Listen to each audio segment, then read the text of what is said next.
Hello my friend, today we are gonna talk about the grid layout. Grid layout is a column row layout that expands and adapts. It's like super advanced table that has got lots of great features. We're gonna talk about these features in this lecture.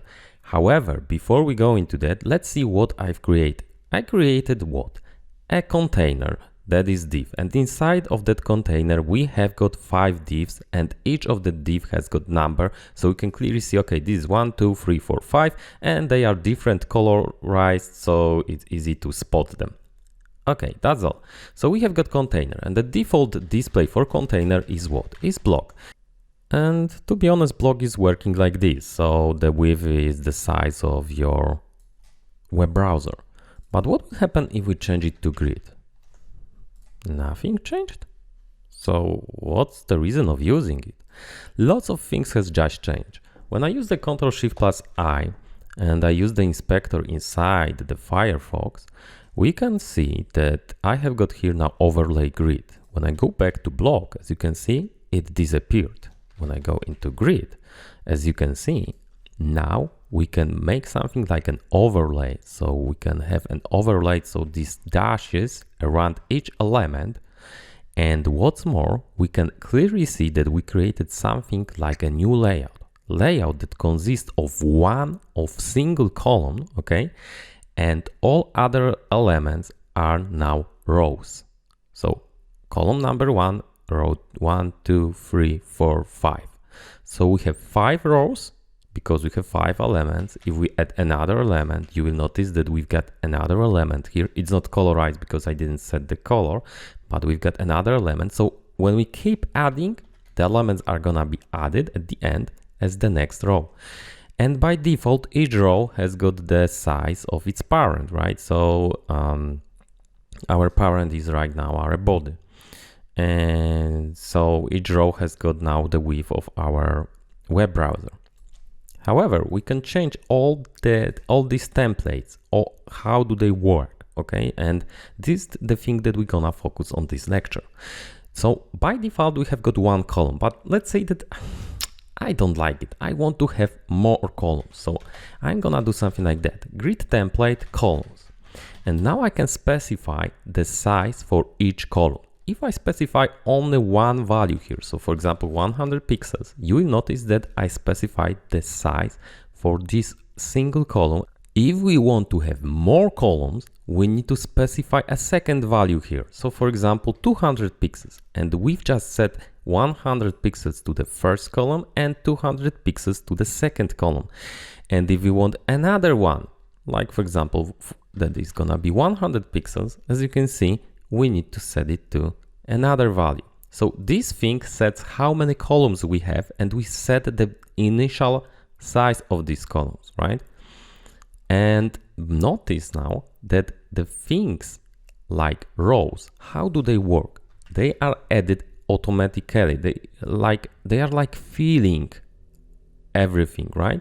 The space that is available to them. So it's 1 2 3 4 5. When I add another one, it's gonna be 1 2 3 4 5, and then I add another one, for example 50 pixels, 1 2 3 4. When I add another one, 1 2 3 4 5, and we have got space for another.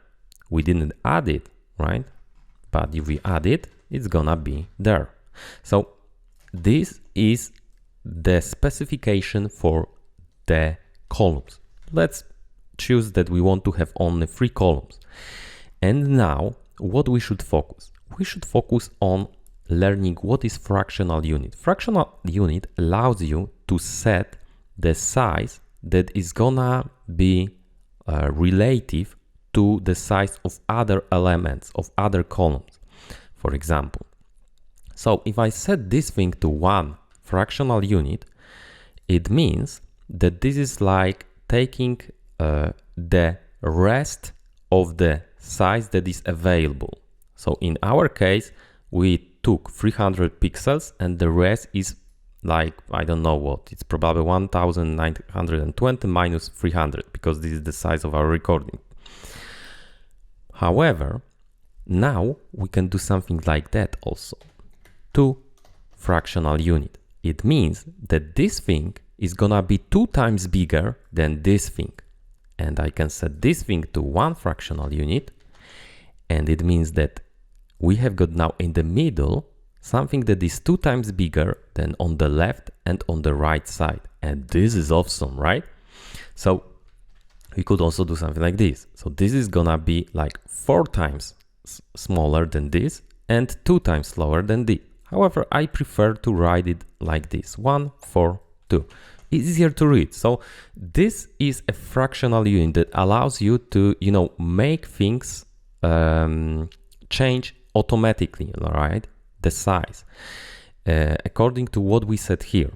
However, this is also very cool because we can now set the size of the container to, for example, 500 pixels. And notice that this is now like 500 pixels divided by, and here we have 1 plus, maybe let's make it easier, 1 plus 2 plus 1 is 4, right?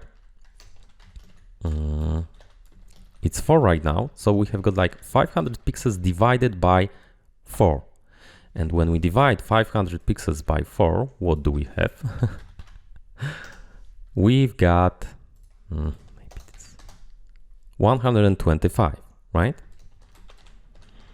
So it means that the first one is 125 pixels, the second is 250, and the last one is 125 pixels. And that's cool because when we change the size here, it's gonna also affect this. So that's so nice, right? And that's how you set the columns. Let's focus on rows now. So when I type something like that, I say to the grid, hey, I want to change your template regarding the rows.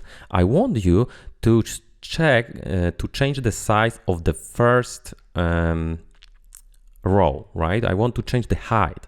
So I want to set it to, for example, to 200 pixels. And as you can see, the first one is 200 pixels now. The second height of the row is the size of the content, right?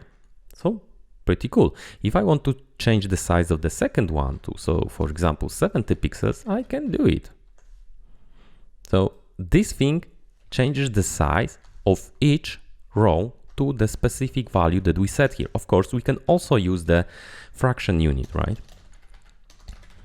But you need to, for example, type here 4. It means that it's gonna be 4 times bigger than the first one, right?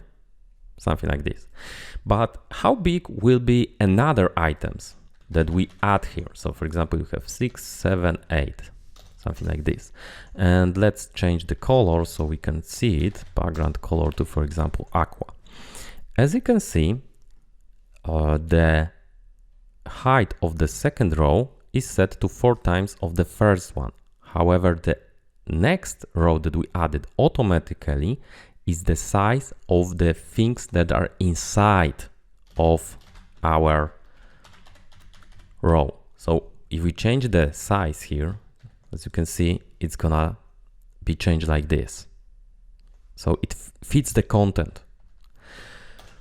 And we can change this behavior by using something like grid auto. So I say, when you're automatically changing your size and the size is changed in the rows, I want you to send the next rows to, for example, 2FR. So it's gonna be 2 times bigger than the first one, always.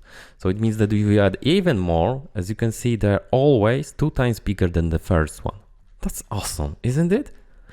And the next thing that we're gonna learn in this lecture is called gaps. Gaps are so awesome. It's just empty space between all these items here. So if I set the gap to, for example, 20 pixels, we're gonna have all the items separated from each row and column by 20 pixels. We can also set the gap only between rows or only between columns, right? So this is very cool because we can clearly see that we can put things here now, right? Like on our website, we can put images next to each other, for example. We can set the size of each container instantly, and notice that when we look at the HTML here, This is so simple. We haven't added even a single class here. We don't need to change anything in the HTML. You do everything regarding your layout from here. This is pretty theoretical example. The practical ones are gonna be in the next lectures. Have a good day.